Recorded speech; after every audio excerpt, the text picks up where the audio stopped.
Nos vídeos anteriores falamos que Portugal e Espanha se destacaram na exploração marítima e conquista de territórios em outros continentes. Porém, outros países europeus como França e Inglaterra também tinham vontade de se tornarem potências imperialistas. Mas primeiro vamos entender o porquê Portugal e Espanha saíram na frente em questões relacionadas à exploração marítima, por que França e Inglaterra demoraram para investir nessa área e por que Portugal e Espanha perderam força a partir do século XVII, à medida que França e Inglaterra se fortaleciam militarmente e economicamente. Nos anos finais da Idade Média, França e Inglaterra se envolveram em uma guerra de sucessão dinástica, com a Inglaterra questionando a legitimidade da dinastia de Valois, que havia chegado ao poder após o fim da linhagem masculina da dinastia Capetingia. Em 1328, essa guerra foi chamada,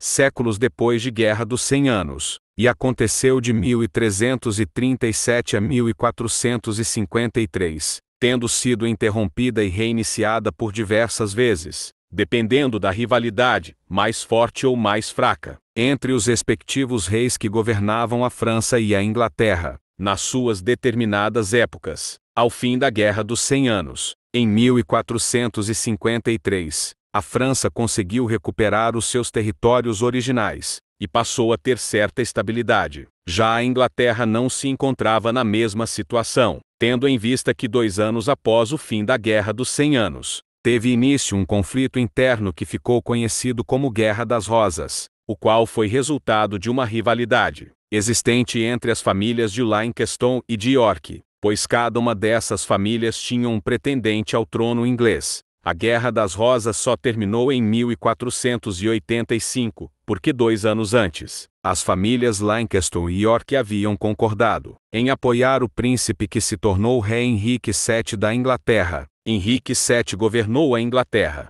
de 1485 a 1509. Após a morte dele, quem assumiu o trono foi seu filho Henrique VIII, o qual ficou conhecido na história por ter separado a Igreja Inglesa da Igreja Romana, depois que o Papa Clemente VII negou o pedido de divórcio feito por Henrique VIII, para que ele pudesse se separar da sua primeira esposa, Catarina de Aragão. Henrique VIII usou essa atitude do Papa como justificativa para romper com a Igreja Romana e perseguir clérigos e leigos que continuassem obedecendo o Papa. Em seguida, o parlamento inglês da época aprovou uma solicitação de Henrique VIII que o transformava em líder supremo da Igreja da Inglaterra. O arcebispo da Cantuária, que era a maior autoridade religiosa da Inglaterra, foi proibido de cumprir ordens vindas do Papa. O rei Henrique VIII confiscou as propriedades que a Igreja Católica possuía na Inglaterra e deixou de pagar impostos a Roma. Enquanto isso acontecia,